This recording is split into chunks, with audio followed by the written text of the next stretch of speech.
The sound that finally snapped something inside me was not an engine. It was laughter, not loud laughter. The careless kind that drifts through an open window when someone believes consequences belong to other people. I stood at the edge of my yard, boots sinking into ruined soil, staring at a fresh set of tire scars that cut straight through a month of work. The grass was folded over like it had been stepped on by something heavy and smug. And for the first time since I moved into that neighborhood, I felt a calm anger settle in. The dangerous kind. The house sat at the corner of a new development, manicured and obsessed with appearances. Perfect sidewalks. Perfect fences. Perfect rules. That neighborhood ran on laminated authority and committee votes. And at the center of it was a woman named Marjorie Hale. She did not shout. She did not threaten. She smiled. The kind of smile that tells you she already decided how this ends. Marjorie chaired the homeowners board and treated the block like a chessboard. People were pieces. Property was leveraged. Her driveway had been torn apart for weeks. Contractors came and went, machines screamed from sunrise to dinner, and her oversized luxury sedan began migrating. First the curb, then the corner, then my grass. Always my grass. The first time I thought it was a mistake. The second time I left a note. The third time I knocked.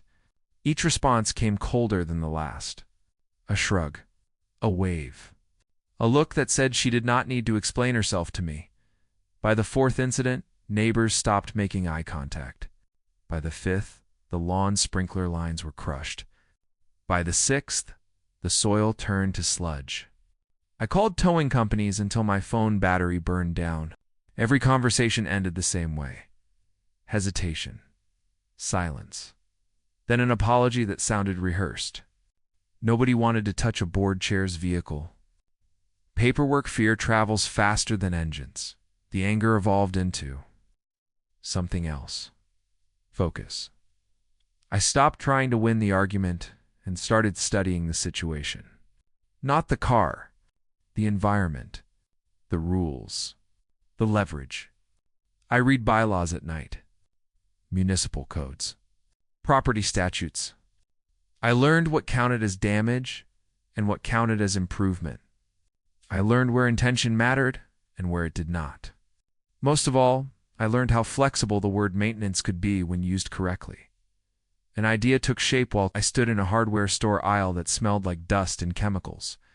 Not revenge. Correction. Something visual. Something undeniable. Something that did not require raised voices or fists. Something that would speak clearly without saying a word. I filled a cart slowly, deliberately. Sealants. Insulating compounds. A product designed to expand, cure, and become stubborn in ways polite conversation never could. That night, rain threatened, but never fell. The streetlights flickered on as if curious. Marjorie's car arrived right on schedule, gliding onto my lawn with surgical confidence. She locked it, tapped the hood like it belonged there, and disappeared inside. I waited long enough for lights to shut off, long enough for the neighborhood to settle into sleep, work clothes, gloves, a headlamp. I moved quietly, not rushed. This was not panic. This was execution. I started with the ground, reinforcing the damaged earth around the tires, layer by layer. The compound flowed like thick honey, then bloomed, rising into shape. I guided it, shaped it, respected its chemistry. The material did the rest. It grew, it hardened, it claimed space.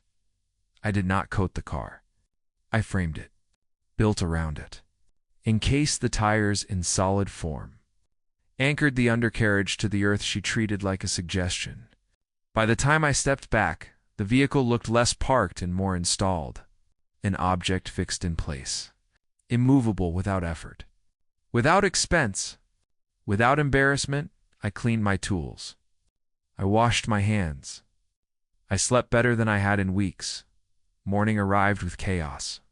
The scream cut through coffee steam and birdsong. Marjorie stood frozen at the edge of the lawn, staring at what her certainty had driven into permanence. She circled the structure.